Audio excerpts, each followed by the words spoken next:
I was born to Kathy Hall and Raymond Lucero, my mother and father, my biological father. I was raised by Robert Otero, but there was a void in my life. I wanted a dad. I would act out. In my home, it's heroin, bro. People ODing, heroin being sold, doors being kicked in, SSU, high control officers coming in, DEA, Yellow Jacket. And I think even as a kid, you start to get that it's them against us. I wanted to be a part of anything that wanted me. I did everything, football, basketball, baseball. Soccer wasn't my thing because I didn't speak Spanish, so then I didn't even fit in with my own people. You know what I'm saying? So it was like, where do I fit in this world? I found the love and respect in the hood. I was never evil. I never wanted to hurt anybody, but for you to love me, if that meant hurting him, well then, he's gonna get hurt because you care about me, and I don't want to lose that. I'll go to juvenile hall first. 2801 Meadowlark Drive, San Diego, California. I'll never forget that address, the juvenile hall. That is the old intake. That's crazy, dude. 9 years old was the first time that I was ever there. 2003, I just paroled from prison, and I was 26. It was like 12 and a half, years incarcerated. This last time in prison, the difference was my son was born. I had a purpose.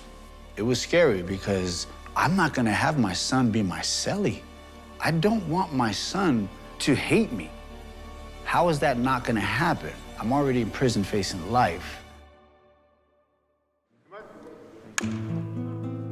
Joseph is such a great example on this show. What he's doing and proving is that change is possible, that, you can break the cycle.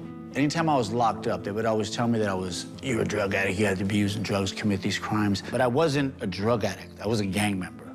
But there wasn't a 12-step program for that. I went through NAAA, I went through everything, and all it did was educate me to an understanding to where I'm at now, which is there's no rehabilitation whatsoever. And recidivism is what you call no rehabilitation, because when you go back to the hood with $200 gate money, and that's all you got, it's just like this snowball effect of just chaos. And how do you react to chaos? The best way you've always known how to do it, hit it face on with chaos. Go ahead, Mark. Hey, Mark. It's very difficult for people who have been convicted of a crime and come out and really want to be of service. Unfortunately, there's a lot of carryover. So I can imagine that the easiest way out looks to be getting back involved.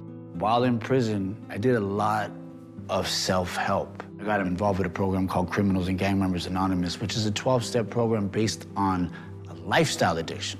Like, I got on my knees every night, man. When you're sitting in that cell and you're never gonna come home, you're never gonna come home. I can't raise my son. And that was the one that opened me up.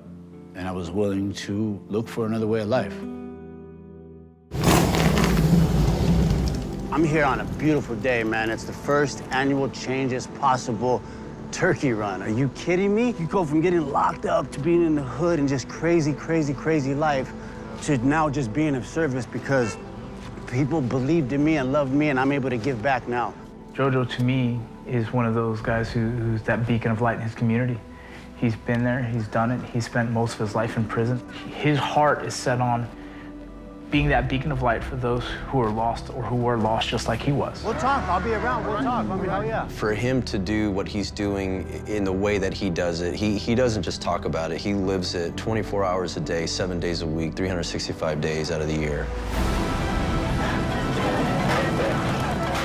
This whole motto is change is possible, and it definitely is. But there's a difference in saying it and actually believing it. I love that about Joe. You're gonna make it this time, homie. Yep. Our first spot, Homeboy Industries. Drop 100 turkeys off. Kickstands up, head to Orange County. Project Kinship, another 100 turkeys. Kickstands up again, 12 o'clock, head to San Diego. Youth Empowerment, 200 turkeys, man. We got brothers from everywhere, sisters from everywhere, and it's just love. On giving my all, on just being vulnerable, and just being able to tap in and be human. It's not acting when you live it, no matter what the character. This character happens to be Creeper, and I got a lot in common with this guy. And hopefully that will enlighten or inspire whoever, wherever, however, and I'm grateful. Change is possible, man, you know what I mean? You're worthy.